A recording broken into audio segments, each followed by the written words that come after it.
Jabolka, hruške in knjige.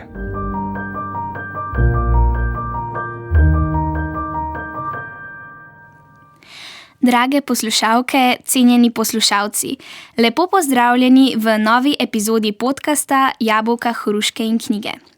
Danes ga bom vodila Živa Anderluh, z mano je pa pisateljica in prevajalka Agata Tomažič. Lepo pozdravljeni. Dobar dan in najlepša hvala za vabilo v ta nadvse zanimiv podcast. Rdeča nit najinega pogovora danes bo novo izdani roman V šapti. Zdaj pa, da ne bova takoj preskočili na roman, me zanima, nekaj malega sem že povedala o vas. Kako bi se pa vi predstavili nekomu, ki vas sploh še ne pozna? Zdaj je to, mislim, da neka 4. ali 5. knjiga, ki sem jo izdala, in mislim, da bi že se tudi jaz lahko predstavljala kot pisateljica.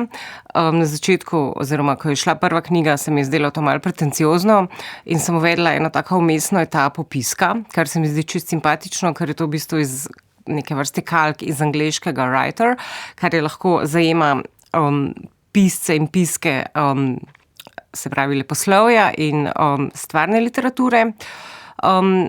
Kar se pa tiče, drugo je pa author, ne, je pa avtor, to je pa bolj pač literarno, ne. Prevajalka pa pravzaprav ni izraz, ki si bi ga smela pritikati k svojemu imenu in priimku, ker sem to lepo in zahtevno dejavnost že davno opustila. Pravzaprav sem nekaj knjig prevedla, tako leposlovje kot stvarno literaturo, ampak ne bi se več tako pač opredeljevala. Kaj je bilo pa najtežje pri prevajanju? Mislim, recimo pri poeziji je nam profesor slovenščine tako lepo misel podal, da vsak prevajalec v bistvu napiše pesem čisto novo. Ja. Je ravno to, ne. Tudi jaz poezije nikoli nisem prevajala, ker je najtežje, se mi zdi, no. Ravno to, da pravzaprav ti moraš kako se že reče, v bistvu ta jezik, izvorni jezik, iz katerega prevajaš, moraš najprej tako dobro obvladati, da v bistvu prepoznaš različne sloge osebne, ne. Kot drugo pa potem, ko pa to presajaš, bom rekla s tem metaforičnim izrazom v ciljni jezik, se moraš pa pravzaprav odreči svojemu slogu in moraš obleči neko drugo obleko, avtorjevo obleko, avtoričino obleko in ta stil držati. To je zelo en tak, kako bi rekla, neko tako dejanje skromnosti, česar pa jaz mogoče nisem sposobna. Iz katerega jezika pa ste prevajali? Iz francoščine in iz angleščine. Ampak iz francoščine sem literaturo, iz angleščine sem pa bolj take stvarne priročnike pa take stvari. Kakšen tip pisanja vam je pa potem najbolj ustrezal, medtem ko ste prevajali še? Pravzaprav nikoli nisem tako daleč, pravzaprav tako dolgo vztrajala na tem področju, da bi si pridobila zaupanje urednikov in lahko sama predlagala knjige. Če bi to počela, bi verjetno kako predvidljivo si izbirala knjige, ki so meni všeč oziroma ki bi bile najbližje mojemu osebnemu siceršnjemu pisateljskemu stilu, ki se je pravzaprav v istem času že začel porajati. Tako pa sem pravzaprav sprejela tisto, kar je bilo oziroma kar se je urednikom zdelo, da bi meni ležalo, in so večinoma imeli kar prav. Zdaj, če sva že pri vašem osebnem pisateljskem stilu, medtem ko sem jaz brala vaš novo nastali roman, se mi je zelo zdelo, kot da sem brala recimo Prustovo Magdalenico. Mislim, mogoče ne tako potencirano, ampak je tak zelo izrazit tok zavesti. Hvala za kompliment. Pravzaprav imam v zvezi s tem še eno asociacijo, če smo že pri toku zavesti.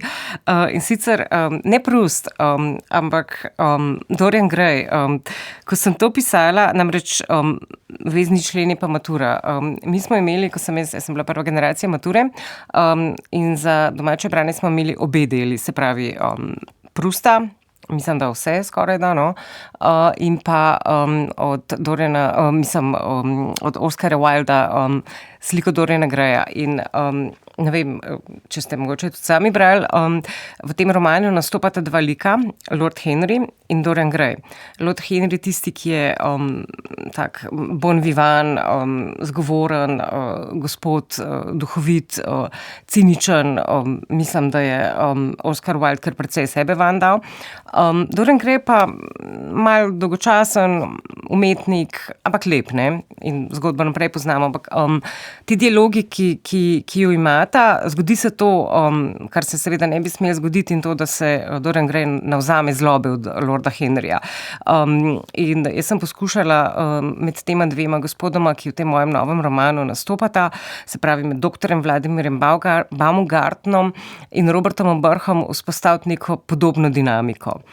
Se pa vmes seveda dogajajo te ekskurzije v preteklost, predvsem kriminalist Robert Obrh, ki se mu porajajo vse sorte asociacije, predvsem pravzaprav s tem utrjuje oziroma potrjuje to, da ima manjvrednostni kompleks, in se vam je morda zato zdelo, da je to res kot nek tok zavesti. Ampak sej, tako ljudje funkcioniramo, se mi zdi, ne? Dostikrat. Sej mogoče to pripomore k temu, da je knjigo tudi lažje brati, da niso samo neki fakti navedeni. Ja. Na tej točki bi pa mogoče še za poslušalce, ki pa še niso prebrali knjige, obnovila, kot ste že rekli, da gre sicer pač za kriminalista Roberta Obrha, kateremu je bil dodeljen primer izginotja lestve, in to lestev so odtujili Vladimirju Baumgartnu, ki je pa bil pač pomemben srčni kirurg v Jugoslaviji, zdaj je že pač upokojenec, okoli 80-ih, in se mi zdi, da so tudi večjo težo dali temu primeru, zato ker je bil to nekoč vpliven človek. Zagotovo. Ja, Robert Obrh je lik, ki se je že pojavil v eni mojih prejšnjih knjig, to pa je njegov labodji spev. Ne bomo razkrili, zakaj, ampak jaz z gotovostjo trdim, da ne bom več pisala o njem, ker v bistvu že ta druga knjiga je nastala tako rekoč, ko bi rekla, na sugestijo urednice pri založbi Goga. Češ pa daj napiši, ne boš spet teh kratkih zgodb, napiši še en kriminalni roman. In pa tudi par drugih bralcev mi je rekel, da si želijo o tem luzerju še kaj prebrati, tako da sem sprejela izziv in da bom rekla, zagrizla v kislo jabolko, ko sem se zabavala pri tem. Ampak predvsem sem se zabavala pri tem, da mu tlikujem pot v pogubo, in ta knjiga je absolutno to predstavlja, zato ker je pač kriminalist, kakršen je naletel na nekoga, ki mu ni kos, tokrat v podobi tega zdravnika. Zdravnik je zelo ugleden gospod, je zelo suveren o svojih trditvah, vsi mu verjamejo, že zaradi tega, ker ima pač družbeni ugled kot zdravnik. On je bil navsezadnje prvi, ki je ostalo srčne zaklopke in ostale pomembne operacije in prelomne operacije opravljal. V Jugoslaviji je bil znan kot jugoslovanski Christian Barnard. Christian Barnard je bil seveda prvi srčni kirurg na svetu, ki je opravil presaditev srca. To je bilo v 60-ih letih. On je za razliko od Vladimirja Baumgartna resnična oseba, ampak to je pač me zabava, da se ves čas s tem ukvarjam in poigravam, da to prepletam, fikcijo in resničnost.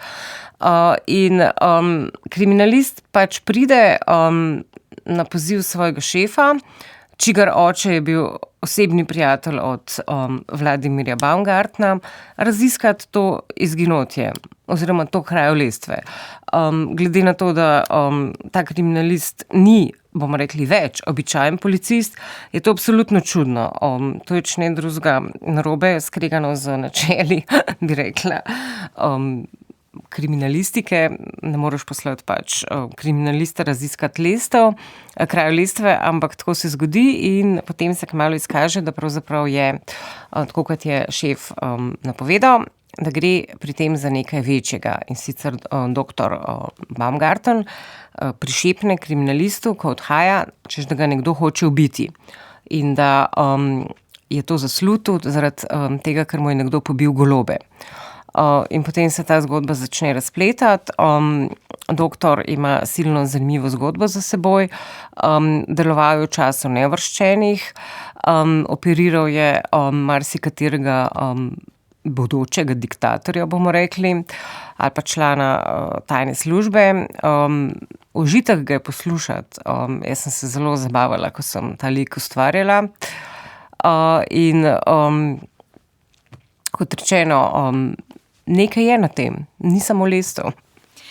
Samo umestno vprašanje, kdo pa so neuvrščeni? To je nekaj, kar absolutno treba pojasniti, sploh za mlajše poslušalce in bralce. Neuvrščeni so gibanje, politično, ideološko gibanje, katerega 60-letnico smo praznovali leta 2021, ravno v času pandemije, se pravi leta 1961, je bila v Beogradu prva ustanovna konferenca gibanja neuvrščenih. In to je bilo gibanje, ki so ga ustanovili Tito, Nehru, indijski predsednik, in Nasser, egiptovski predsednik, Abdel Gamal Nasser. In to je bilo eno silno vizionarsko gibanje, ki je v bistvu predstavljalo tretjo pot. Takrat je bil svet v času, na vrhuncu hladne vojne. Dogajale so se stvari podobne tem, ki se dogajajo zdaj, ko se nam tudi ves čas zdi, da smo na robu vojne že, ampak takrat sta bila druga dva, vzhodni in zahodni blok. Na zahodnem so prednjačile Združene države Amerike, na vzhodnem pa Sovjetska zveza z temi svojimi sateliti vzhodnimi, ne.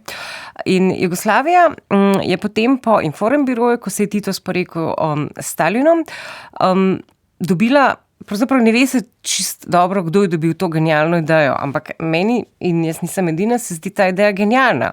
Mi smo se povezali v bistvu z državami, ki so bile nerazvite. Takrat se tega ni smelo reči, tudi danes se ne sme tega reči, ampak šlo je za afriške države, južnoameriške države, indijsko podcelino, države, ki so se pravkar izvile izpod kolonialnega jarma in so začele stopati na to pot svoje samostojnosti, ki so bile bogate z naravnimi viri, ki so pravzaprav začele to šele izkoriščati, prej so bile njihovi gospodari, Anglija, Francija, Portugalska in tako naprej.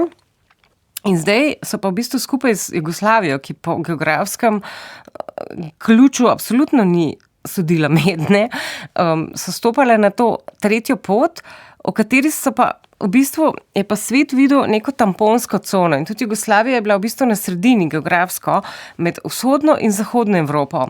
In na ta račun, jaz mislim, da smo kar dobro živeli. In tudi sicer, jaz sem prej delala pri časopisu, kjer je bilo običajno, žal potem že pred mojim prihodom še, ampak recimo v 70. in 80. letih so imeli časopisi in tudi televizija, mislim, da dopisnike v najbolj eksotičnih krajih. Popolnoma normalno je bilo, da se je nekdo javljal iz Nairobija, iz Kaira, itak, to bi še vedno bilo smiselno iti tja in koga poslati tja. Ne vem, imeli smo prijateljske odnose z Gaddafijem, in tako naprej. Mene so te neuvrščeni od nekdaj zelo zanimali in res ena izmed stvari, ki jo iskreno obžalujem, je to, da sem bila rojena prepozno. Če bi se bila rodila, ne vem, kakšnih 20 let prej, recimo leta 60, bi morda tudi jaz lahko imela dopisniško mesto nekje v Nairobiju, ampak žal nisem. Torej, če smem iz tega mogoče povzeti, mogoče želite sugestirati, da bi se mogoče malo izboljšali odnosi, če bi imeli še malo več dopisnikov v državah, ki so res eksotične. Mislim, zato ker kakor jaz gledam Dnevnik, pa ga ne gledam zelo pogosto, se opravičujem vsej publiki, slišim, da se kdaj kdo iz Amerike, torej iz Washingtona javi, v Kijevu imamo dopisnike, Velika Britanija, seveda po celotni Evropi, potem pa mislim, da je še Carmen Švegal, gospod. Ja, ona je pa leteča dopisnica s sedežem, mislim, da v Bangkoku, kar pomeni, da pravzaprav pokriva celo Azijo, pa še Bližnji vzhod. Absolutno se strinjam z vami. Mislim, svet ni samo angleško govoreč. Vsak jezik, ki ga znaš, se vemo, kaj je rekel Wittgenstein, meje mojega jezika, sem meje mojega sveta. In mogoče vse, kar bi več vedeli o teh belih lisah, ki so zdaj, bi pripomogli k slabšni razgledanosti ljudi in tudi k temu, da ne bi tako binarno gledali. Stvari niso črno-bele. Kaj pa se vam zdi, zdaj, če komentirava tole črno-belo gledanje, kako bi vi to razložili, da ljudje preveč črno-belo gledamo? Kaj ste želeli s tem sporočiti? Jaz bi rekla, da je to naravno stanje, da ljudje težijo oziroma težimo k poenostavljanju, ne? In mislim, da se to, če ne drugega, zelo jasno dogaja v političnem prostoru, kjer so pač samo še levi in desni, dobesedno, ni več tretjih poti, ni več neuvrščenih, to zdaj v metaforičnem, namreč neuvrščeni še vedno obstajajo kot gibanje, ne? Ampak je pač nekako so obledel oziroma presahnila njihova pomembnost. Ne vem, to sem mislila čist resno, no.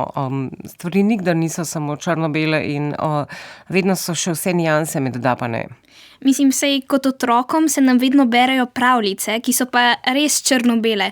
In mogoče tudi v knjigi recimo lahko vidimo, kako Robert zelo povzdiguje recimo Ignacija Knobleharja, res ne vidi nobenih napak v njem, medtem ko mu recimo doktor nastavlja ogledalo pa reče, pa pač samo negativno govori o njem. Zdaj, kje je ta zlata sredina? Vmes. Ignacij Knoblehar, če smem pojasniti, je torej še en lik, ki se samo pač po omembah vpleta med njune pogovore. Gre za enega zelo znanega, izjemen lik, pač bil je misionar slovenskega rodu. Iz vasi na Dolenjskem, iz dobesedno res Zakotja, odkudar pa je prek Rudolfovega, se pravi Novega mesta in Vatikana prišel nikamor drugam kot na jug Sudana, oziroma do izvira Belega Nila in je potem po vseh teh brzicah svojo ladjo in nekaj služabniki priplul. In tukaj bi se pa zahvalila kustosu Slovenskega etnografskega muzeja Marku Frelichu, ki mi je o tem gospodu marsikaj povedal, oziroma mi je poslal katalog svoje razstave o njem. In kot rečeno, tukaj se mnenje razhajajo, nimamo dovolj podatkov. Njegov namen Ignacija Knobleharja je bil reševati črnčke, tako je pač to takrat zvenelo, oziroma duše teh temnopoltih prebivalcev, bomo rekli, ki so jih lovili arabski sužnji. In Ignacij Knoblehar je dobil idejo, da bi šel njih pokristjanjevati, kar je itak bilo njegovo poslanstvo, ker je bil misionar. In je pač tisti, ki jih je prepričal, so bili rešeni, ne. Je pa res, da je pa on, ko je še odpravil, se je žal samo parkrat se odpravil, potem je umrl za malarijo, ko se je odpravil na jug oziroma čez Egipt do Sudana, je vzel s seboj tudi žaklje steklenih biserov, ki jih je naročal na Buranu v Benetkah. In te steklene bisere, ki so bili pravzaprav poceni roba, ne, je zamenjeval za nekaj mnogo dragocenejšega in to je slonovina. Tisto se je pa res dal prodajati. Tako da on je v bistvu tudi bil pod roko, je pa trgoval, ne.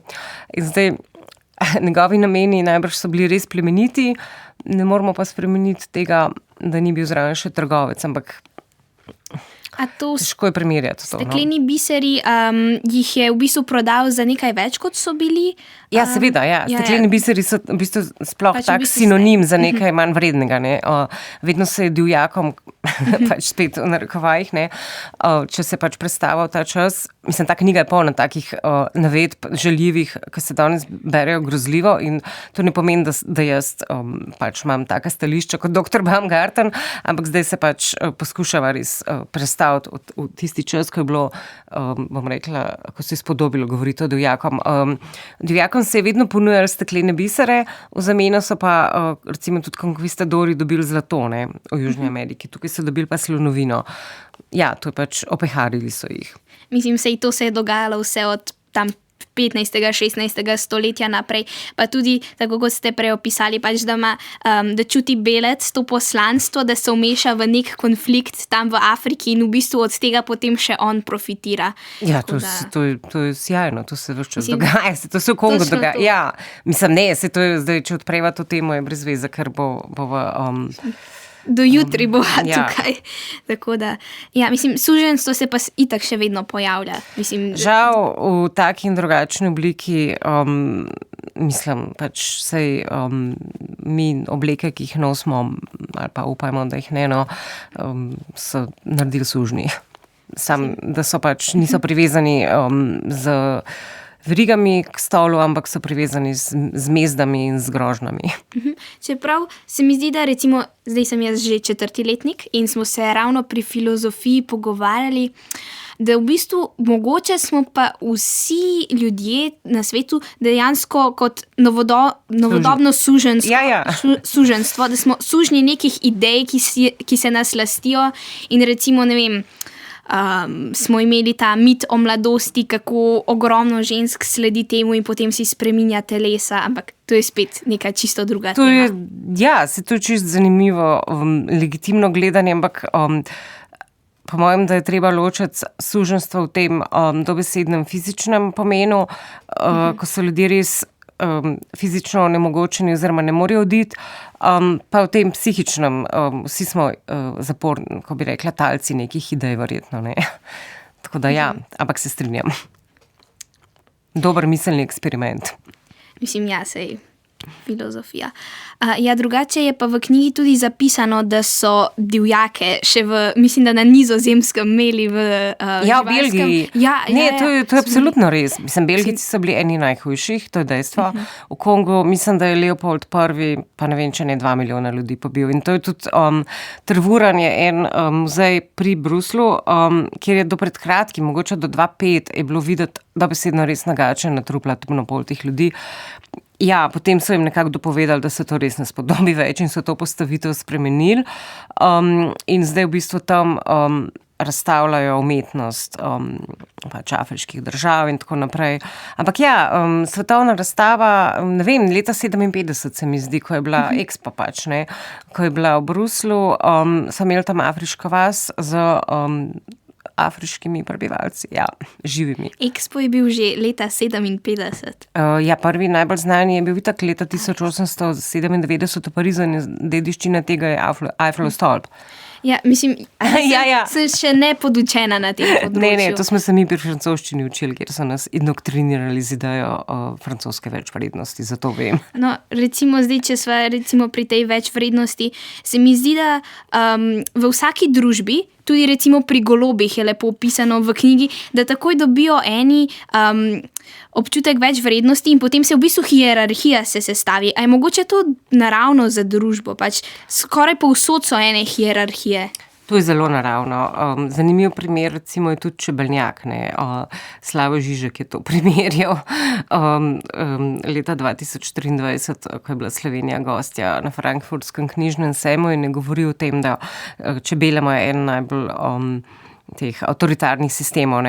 Ampak dejstvo je, da človeška družba ne more mislim, enakost je iluzija. Enakopravnost je nekaj, kar ideja, ki se jo da uresničiti in ali pa saj si prizadevati zanjo. Enaki pa nikdar ne bomo vsi in tudi sicer se bojim, da hierarhija je in pravzaprav nevede vsi sledimo temu. Koliko je pa možnosti pri tem preskakovanju hierarhije? V tem smislu mislim to hierarhijo, ki jo imamo mi, da se recimo menimo, da je nek srčni kirurg več vreden kot recimo ena čistilka v zdravstvenem domu, pa tako kirurg kot čistilka upravljata zelo pomembno delo za zdravstvo. To je v socializmu smo rekli, vsako delo je častno, ne? In jaz mislim, da vsak najpoznaje, ki je to izrekel, je vedel, da to ne drži. To je pač iluzija, žal. In tudi zdaj s tem stavkom v zdravstvenem domu ne boste daleč prišli. Razumem. Zavedam se. Ampak kar sem pa hotela povedati, in to je dejansko ena od poant te knjige, mislim zdaj pretiravam, če rečem razredni boj, ampak ta dva gospoda, kriminalist in doktor, pripadata različnima družbenima slojema. In v bistvu se ves čas malo poigravam tudi s to lestvijo, ki simbolizira prehajanje med sloji, tudi sama hiša, v kateri doktor stanuje, on stanuje na vrhu, nekdo stanuje v kleti, in to nekako je že nekako odraža to stanje. Ampak glede tega bi pa izrekla eno sodbo, da v Sloveniji smo še vedno precej egalitarna država. V primerjavi z drugimi evropskimi državami, recimo, ne vem, Francija, če smo jo že omenjali, tudi tam so se te knjige pojavile, ki govorijo, ne vem, kaj že ta Edouard Louis, ki pač pripadniki delavskih slojev, ki so začeli knjige izdajati in pisati o svojih izkušnjah, manj vrednosti in tako naprej. Tam je to primerljivo. Tam, mislim, vem, ker sem tudi sama, pač ne bom rekla, da sem bila tarča tega, sem in tako tujka bila tam in sem mi to jasno dal vedeti. Ampak v Sloveniji tega ni. V Sloveniji je še vedno možnost izobrazbe. Mi imamo brezplačno fakultete. In če nekdo se resno loti tega, jaz mislim, da mu lahko uspe. Kriminalist, ki nastopa v knjigi, Robert Obrh, on je imel to možnost, ampak on ima drugo težavo, kar je v knjigi jasno pokazano. On je neumen. Zaradi tega mu ni uspel. Tako da mislim, da tudi bralcu to potem zlagamo, postane jasno. Ne? In to je ta moja hudobna nakana kot avtorice, da to pokažem. Mislim, se je recimo tudi lepo prikazano, vsaj jaz sem tu videla, da je doktor tudi sam sprevidel, da ima pač opravka z enim neumnežem in da je tudi recimo ni mu pustil, da ni mu odgovoril na vprašanja, zato ker je želel, da ga vpraša pametna vprašanja, ne pa vprašanja samo zato, ker more. In prav tako ga je vprašal, a si siguren, pač vprašal ga je, a v to dvomi, pač da uporablja svojo glavo pri tem, kar dela. Mislim, doktor je hudoben, no. On je v bistvu že na meji s psihopatom, se mi zdi. S čimer ni nič narobe, mislim, tak lik je meni zelo zanimiv. Ampak v resničnem življenju se pa ne bi želela s takim človekom družiti, to je jasno. Doktor ne samo, da je hudoben, on je tudi izjemno pameten. In on je 2 koraka pred kriminalistom, kar se tudi na koncu izkaže, ker v bistvu doktor rad šahira. In tam je pa fajn, da par potez preračunaš.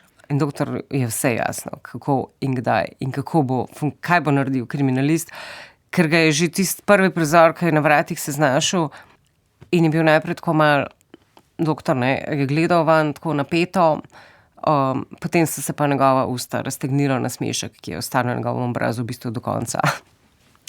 Mogoče bi vas pa na tej točki kar povabila, da si ta odlomek, ko vstopi v dom, prebereva. Torej, prvo srečanje.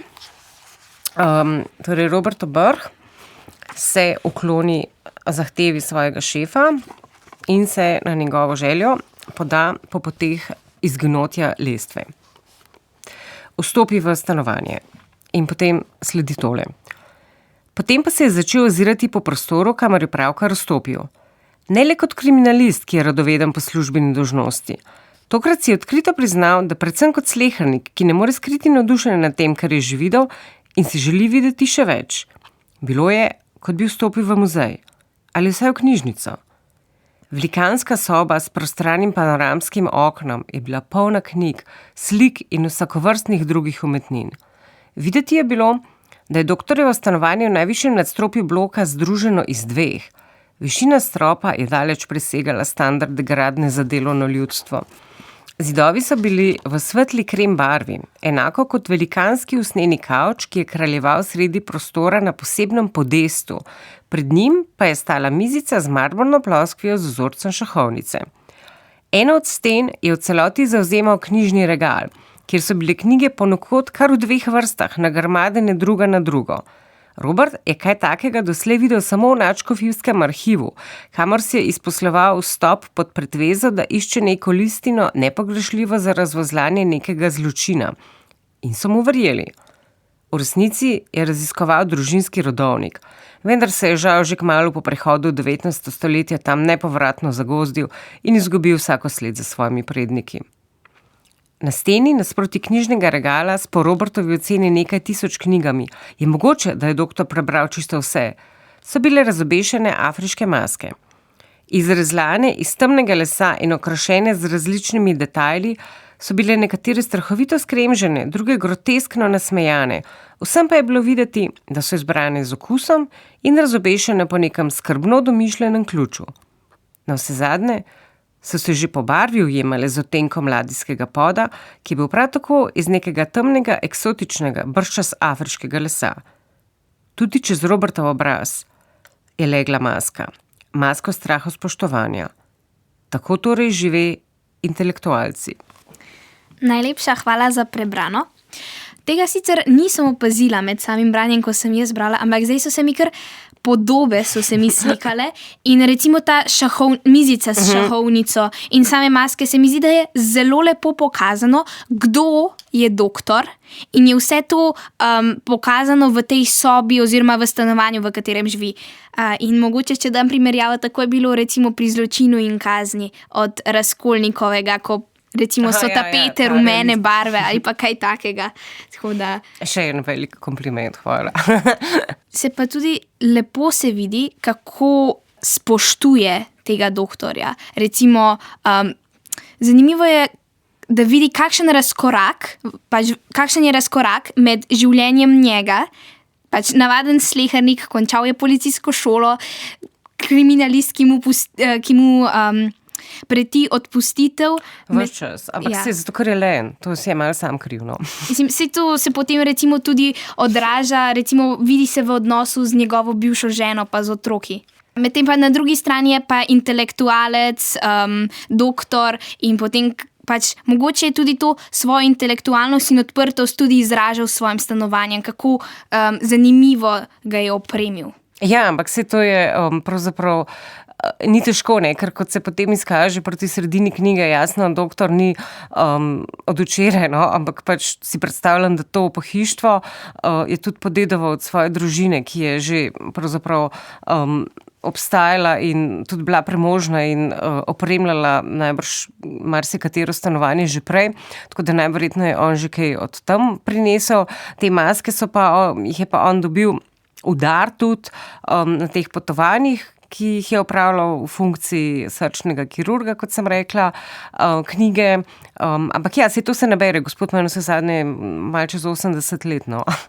Ja, recimo, če lahko tukaj dam vložek iz mojega osebnega življenja, moji starši imajo tudi polne hiše vsega. No, saj. Tako da, ja. Ampak recimo ste rekli, da je imel denar od družine in je doktorja tudi sama družina ni ga podpirala, ampak je dobil denar od nje. Tako da mogoče ima doktor tudi ta kompleks, da ga je mogoče družina zavračala, ko je bil še majhen. Pravzaprav ne vem, če je imel denar, zato ker je vmes se zgodil ta prelom in se je v bistvu zamenjala ureditev in je prišel socializem po drugi svetovni vojni, medtem ko je bil njegov oče podjetnik, v bistvu komercialist oziroma uvoznik laboratorijske opreme. In je pa tudi v bistvu padel v nemilost pri tem režimu, kot bomo videli.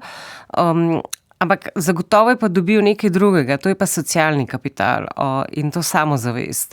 In to pa je nezanemarljivega pomena v bistvu, no? Predvsem ta samozavest in zaupanje vase, ki so ga vodili in je tudi nečastne stvari počenjal, no? Kot potem enkrat priznal iz kriminalistov. Kakor sem prebrala v knjigi, se mi zdi, kot da je malo zavračal svojega sina Vladimirja, oziroma da ni bil vesel, da gre prav za srčno kirurgijo, pač da gre to študirati.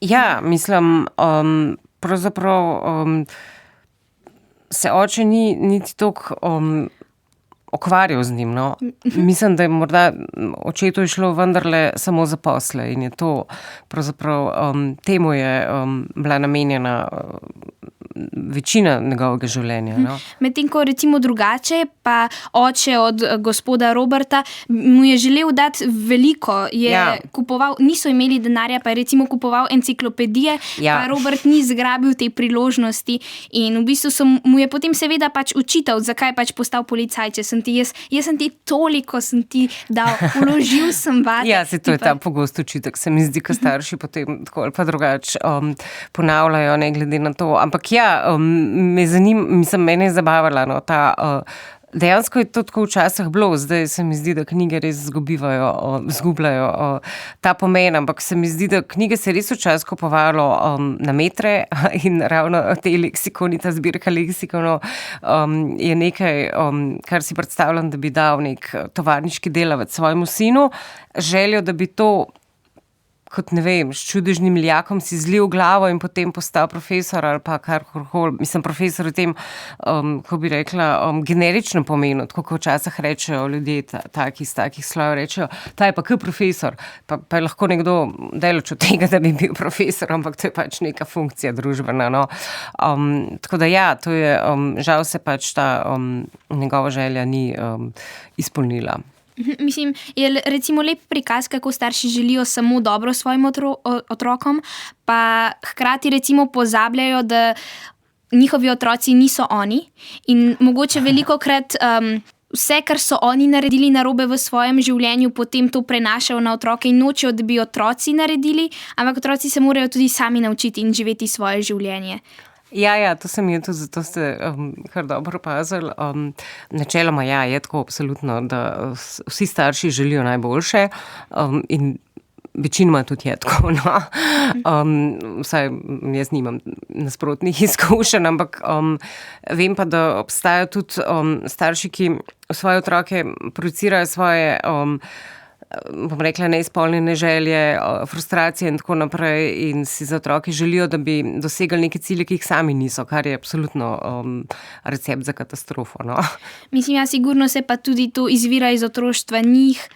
Se neke te transgeneracijske travme in zato ima tudi v bistvu Robert Obrh sam in ga ves čas obhajajo pomisleki zaradi njegovih dveh sinov, ne, ki sta pač v občutljivih letih, on je ločen, pustimo to, da se je poročil z neko žensko, ki je sploh mu ni bila všeč in se mu pa tudi gnusiti začenja pravzaprav in vse to, to sem poskušala malo plesti. A je možno, da se je poročil s tako... Mislim, v knjigi je sicer zapisano, da ni želel več biti za svojo generacijo, da je bil čas, da se poroči, ampak je možno tudi, da se je poročil že zaradi tega, ker je to neko pričakovanje staršev in če že ni mogel izpolniti pričakovanja, da bo pač šel na univerzo, da bo študiral. Se je pa vse poročil, je pa vsaj neko družino si naredil. Ja, mogoče tudi, seveda podzavestno, se je pač starša sta bila iz takega okolja, kjer to absolutno je vrednota, si predstavljam, ne. Tako da je pač, čas je bil, zakaj pa ne, sej tako kot potem tudi razpravlja oziroma razglablja sam pri sebi, priložnost se je ponudila. Tako kot na razprodaji vidiš par čevljev, ki ti sicer niso najbolj všeč, so pa ugodni, ne. In ta žena se je pojavila tam na tisti veselici v Tacnu in zakaj pa ne. Saj bolj za moškega, da ima neko urejeno okolje, da mu se kuha, pomiva, pospravlja in tako naprej, ne. Nisva pa se še dotaknili mogoče najpomembnejše teme za danes. Naslov. Ja, točno to. Zakaj ta naslov? To smo si pa pustili za konec, točno. Omenili ste, da je pritegnil vašo pozornost in dejansko je ta naslov, če zdaj povem celotno zgodbo, bil mišljen kot delovni naslov. Ampak ker je to v bistvu, ko bi rekla, neke vrste diptih s knjigo Čmrljev žleb, ki ima prav tako čuden naslov, s tem, da je neizgovorljiv, ta je pa nerazumljiv. In potem sva v dogovoru z urednico ta naslov pustili za resnično knjigo. In preden razložim pomen te besede, bi omenila samo še to, da je morda knjiga pritegnila vašo pozornost ne le zaradi naslova, ampak si predstavljam predvsem zaradi čudovite ilustracije, ki je delo Milanke Fabjančič spet ponovno in kar prikazuje. V šapti je poimenovanje za grobni pridatek iz časa starega Egipta. Gre za besedo, ki je, kot sta mi dve strokovnjakinji razlagali, ena egiptologinja, Pia Župevec in pa moja sodelavka, jezikoslovka in etimologinja Metka Furlan. Ta beseda je dejansko iz starega egiptovskega jezika, pravzaprav prečrkovana iz hieroglifov. In pomeni figurico iz peščenca, mogoče tudi potem že iz kakšne kamnine, ki so jo mumificiranim pač ljudem, pokojnikom, kakšnim faraonom ali pa svečenikom, se pravi tem višjim slojem, polagali v grob, ker so v starem Egiptu verovali v posmrtno življenje in verovali so tudi, da se te pokojniki obudijo potem v novo življenje. Zato tudi tako komplicirano ukvarjanje s temi trupli in mumificiranje. In verjeli so, da ko jih bo pač Bog ponovno pozval, in bo pa prav prišlo, če bo imeli služabnike s seboj, ne, tako kot so jih imeli v to stranstvo, kako se reče. In če so na začetku v grob oziroma v grobove polagali žive služabnike, tudi zazidali so kakšnega, se je to v več teh antičnih kulturah se je to dogajalo, se je pa potem zgodilo nekaj, kar se je zgodilo, mislim, da s Džosarjem, tem faraonom, ki je začel zidati piramide. In takrat se je pa začelo to obdobje okrog 3000 pred našim štetjem velikih gradbenih del v starem Egiptu in takrat pa služabnikov niso več, kako bi temu rekla, po nemarnem zgubljali s tem, da so žive pokopavali, ampak so njih zamenjali te mali kipci v šapti. A smem samo nekaj dodati? Mi smo se pri zgodovini učili, da so v bistvu potem vseeno služabnike nekako ubili oziroma se jih znebili, zato ker niso želeli, da bi... Aha, da bi izdali gospodarja. Ja. Ne, zato da veliko so se dogajale kraje različnih grobnic in ravno služabniki so vedeli cel tloris, kako je izgledalo. In mislim, da so se želeli s tem zavarovati. Sicer seveda jim to ni pomagalo, je v bistvu na koncu samo Tutankamonova grobnica ostala pač zapečatena, ampak vseeno. Pa ne vem, če je to šlo za služabnike, jaz bi rekla, da je šlo to bolj za graditelje. Ja, mogoče ne te služabnike, ki so bili pač, kako bi temu rekla, podaniki ali ne vem kaj. Aha, pač so bili sužnji, so bili. Po moje sužne so pa, to pa mislim, da so, ker če ne, oni so, mislim, tudi niso vsi, mislim, da so bile to stopne, eni so poznali cel načrt, drugi so poznali samo ena, mislim, to se potem, ampak to se je začelo, prva piramida je bila Džosarjeva, oziroma Imhotep, mislim, da je bil ta prvi.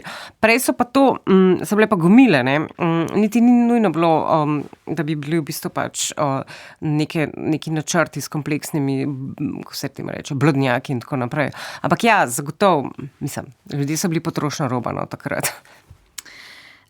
Za knjigo je sicer zapisano na zadnji strani tukaj, da se nočete opredeljevati, kakšen tip romana je to.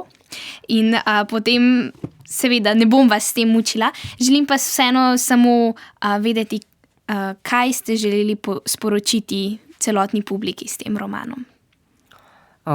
Mislim, da je eno od osrednjih vprašanj prav ta pripadnost družbenim slojem in pripadanje, oziroma prihajanje med njimi. Ostalo je pa pač izvedba oziroma pač stvar moje pisateljske svobode, kako sem to poskušala povedati. No? Mislim, če smem dodati, se mi tudi lepo zdi povedano, da pač se mora človek vseeno sam spraševati, kaj nam drugi ljudje delajo in nekako biti izviren, ne pa samo slediti pač enemu... Ne moram reči sistemu, zaradi tega, ker to bi pomenilo uporništvo in da bi želeli zdaj revolucijo narediti nad našo demokracijo, ampak vseeno, da pač moramo razmišljati svojo glavo. Jaz mislim, da je to zelo lepo ste povzeli in bom to še kje prodala naprej. Stvari niso, kot se zdijo in tudi ljudje, ki mogoče jih imamo za ogledne ali pa veljajo za ogledne, mogoče niso povsem taki in če si želim, mislim, revolucija ni nujno, da je krvava, ne. Tako da ta nezaupljivost je pa vedno dobra. Samo preveč pa je vseeno lahko sporno. Ja. Drage poslušalke in poslušalci, najlepša hvala, ker ste se nam danes pridružili pri novi epizodi podcasta Jabolka, hruške in knjige. Agata, najlepša hvala zaradi tega, ker ste si vzeli čas in ste prišli. Hkrati bi se pa rada zahvalila tudi našemu tonskemu mojstru Janezu Ahlinu, ki je tukaj popoldne in si je tudi vzel čas, zato da nama lahko pomaga posneti ta pogovor. Naše podcaste lahko poslušate na spletnih straneh Arsa in na portalu 365. Najlepša hvala za poslušanje, z vami sem bila Živa Anderluh.